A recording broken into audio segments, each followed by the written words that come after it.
In this Learn Electrics video, we show you the most efficient ways of calculating the different voltage drops that you will come across and be expected to calculate correctly, especially if electrical circuit design is part of your work. Even a sole trader is involved in the electrical design work. So, beginning with a basic single-phase formula, we build onto this and show you the differences for socket circuits, for distributed loads, and for three-phase circuits. We're working to BS 7671 18th edition Amendment 4 2026, and all table references or page references will be to this version of the regulations. Having said that, many of the tables in earlier amendments will be the same and will contain the same data as the current tables.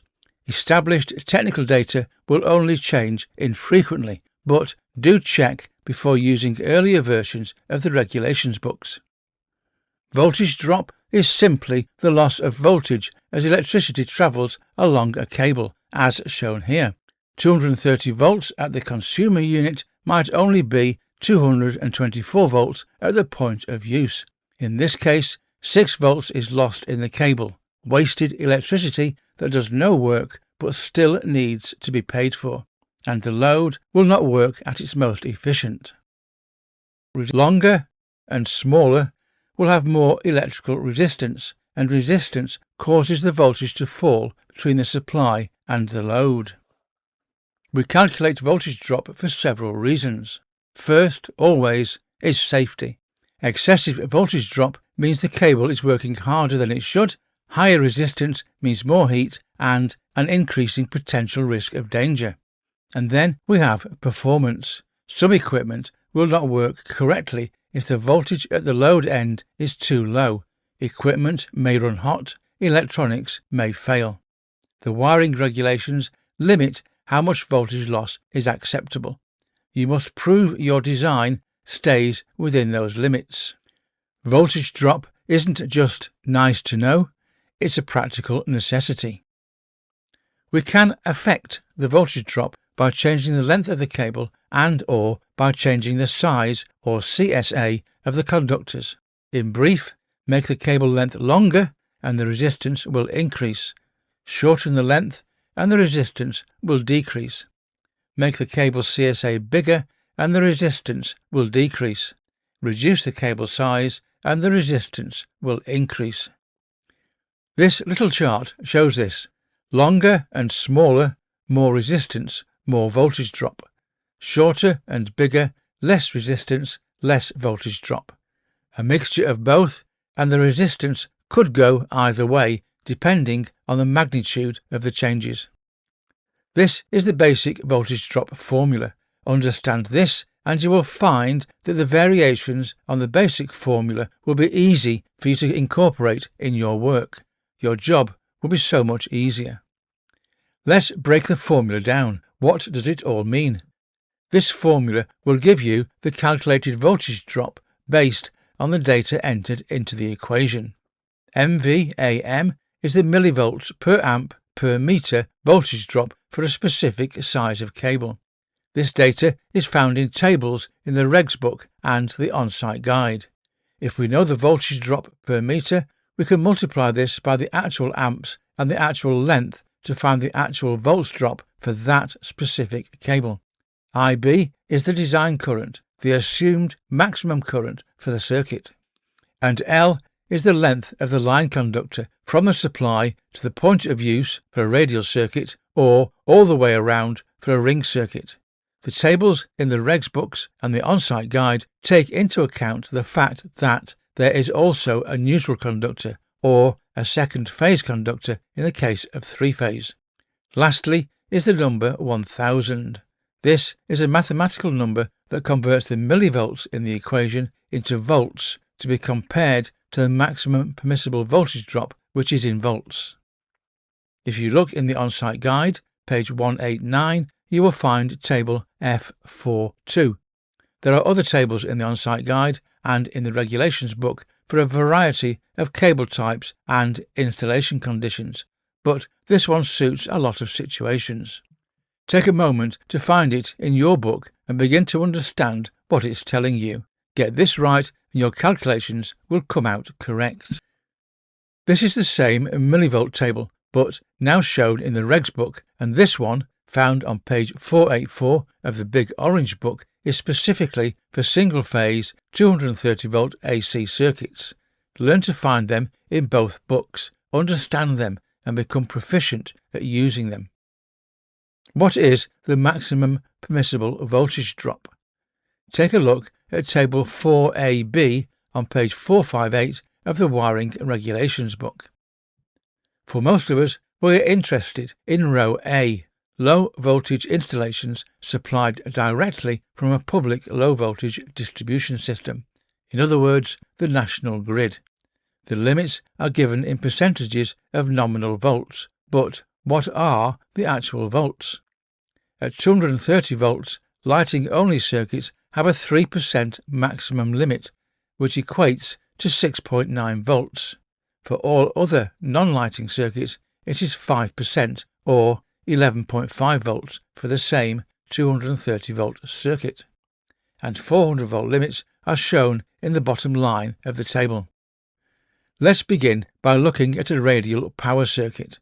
This can be a radial socket circuit, or most often a simple appliance circuit such as a cooker hob, an electric oven, a water heater, or similar. In this example, we have a 230-volt AC cooker circuit that will draw a maximum of 28 amps. It is wired in 6 square millimeter copper twin and earth cable and has a length one way of 40 meters. The maximum permissible voltage drop is 11.5 volts, and we are asked to calculate the expected voltage drop. List the data that we need. MVAM from the table on page 484 of the regs book is 7.3 millivolts per amp per meter. IB, the design current, is 28 amps, and the length is 40 meters, and both are given in the question. We will use the basic formula and enter the data into it. Done correctly, we should have 8176 divided by 1000 to give us a rounded up voltage drop of 8.18 volts. Compare this to the maximum permitted of 11.5 volts, and we are well below the maximum. All OK. This then is a good choice of cable size for the length of circuit and the current demand. Now compare the radial circuit to the ring circuit, usually socket circuits.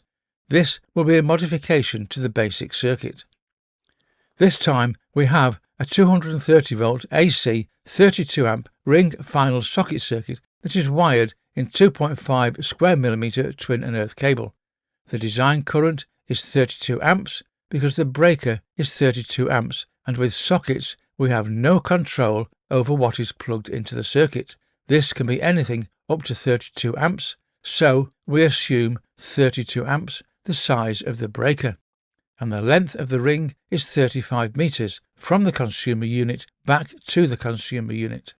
Our data then is MVAM is 18, IB is 32 amps, and L is 35 meters.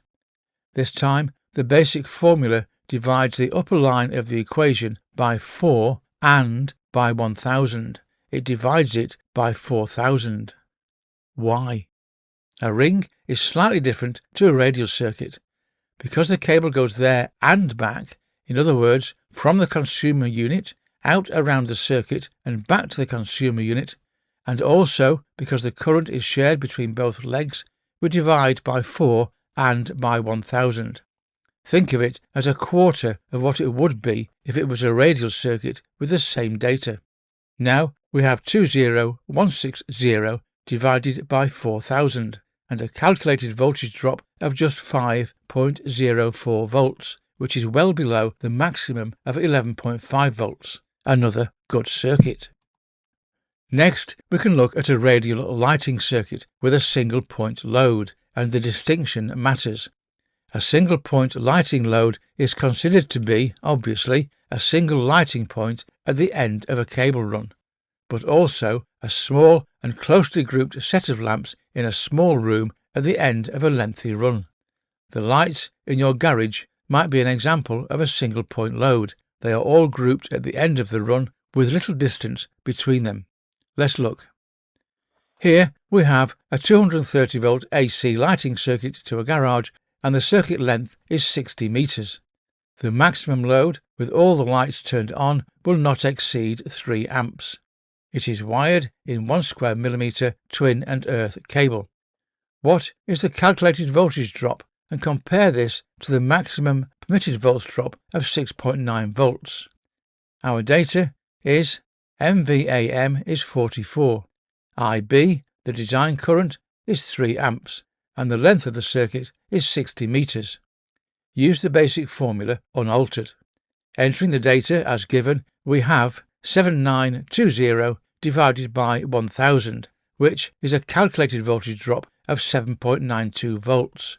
But this exceeds the maximum by more than 1 volt. Clearly a wrong circuit. What can we do? We have 3 options. Reduce the design current, not an option unless you want to work in the dark. Reduce the length, but then the cable won't reach the garage and you're still in the dark. Or increase the cable size, which will reduce the resistance, which will reduce the millivolts figure. Let's find out. We can recalculate using 1.5 square millimeter twin and earth, the next size up. This has an MVAM of 29. Putting that into the calculation, we now have a calculated voltage drop of 5.22 volts, and this is comfortably below the maximum figure of 6.9 volts. So 1.5 square millimeter cable is the one to install. Now use the same data on a radial lighting circuit with a distributed load. This will be different. Here we will have several lighting loads of similar size and almost evenly spread around the circuit. In a single point load, such as the previous example, all of the cable carries all of the load, and the basic formula is used to calculate voltage drop. In an evenly distributed load, the way the basic formula is applied is different. It all depends on where the load sits in the circuit, as evenly distributed loads do not behave the same as single point loads.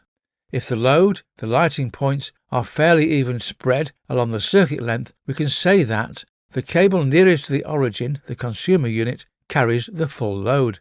The cable near the end carries the least. The load is shared along the length. The current or amps gradually reduces as you move along the circuit.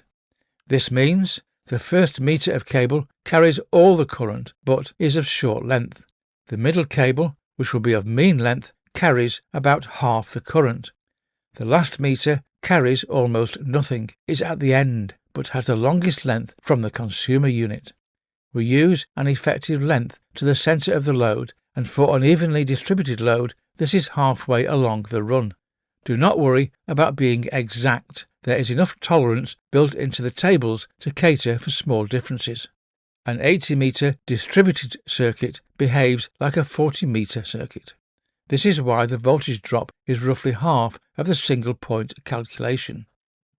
Here is the same data that was used in the previous single point load that failed the voltage drop, but now in a circuit wired as an evenly distributed load. A 230 volt evenly distributed lighting circuit is installed in a long corridor with a circuit length of 60 meters. The maximum load with all lights on will not exceed 3 amps. It is wired in 1 square millimeter twin and earth cable. What is the calculated voltage drop, and compare this to the maximum permitted volts drop of 6.9 volts. So we have an MVAM of 44, an IB of 3 amps and a length of 60 meters, which we divide by 2 to give an effective length of just 30 meters. This is the important difference. Calculating the data, we have an expected voltage drop of just 3.96 volts. With an evenly distributed load, even the 1 square millimeter cable will carry the required distributed load without exceeding the maximum permissible voltage drop of 6.9 volts. But you must be certain that it is a distributed load. No cheating just to make the numbers fit. And so to 400 volt 3-phase voltage drop. Easy, easy, easy if you use the wiring regulations tables. We will use a 3-phase electric motor in this example. Calculate the voltage drop in the cables supplying a 3-phase 400 volt AC electric motor over a distance of 50 meters. Use an MVAM of 3.8 taken from table F42 on page 189 of the on-site guide, and an IB of 28 amps. Is this less than the maximum permissible voltage drop of 5%? The supply is 3-phase 400 volts AC. The load is a motor with a power factor of 0.8 lagging. The length is 50 meters and IB, the design current, is 28 amps. MVAM is 3.8, taken from the table on page 189 of the on-site guide. Now note that a power factor of 0.8 lagging is already built into the MVA numbers in the on-site guide tables for a power factor of 0.8 or 80%. There is nothing for you to do with this, and even a power factor of, say, 90% will make little difference because of the tolerance, the margins built into the tables. I hope you found this voltage drop video useful and informative. It is one of those often ignored and misunderstood subjects, but is actually quite important to the correct and safe circuit functioning, and once mastered very easily, it will stay with you throughout your career. Look out for more Learn Electrics videos where we delve a little deeper into some of the lesser known yet important aspects of voltage drop when installing lighting transformers and lighting on power circuits. I hope you found this video has added a little more knowledge to your mental toolbox. Thank you for watching, and please subscribe to our channel to get access to all of our videos, and remember to click on notify to be sure of not missing our next video. And don't forget, you can also type in Learn Electrics into the YouTube search bar to go directly to our channel at any time from any computer or smart device. We're always adding new videos to our channel, so don't miss the next one. And once again, thank you for watching, and we hope to see you again very soon.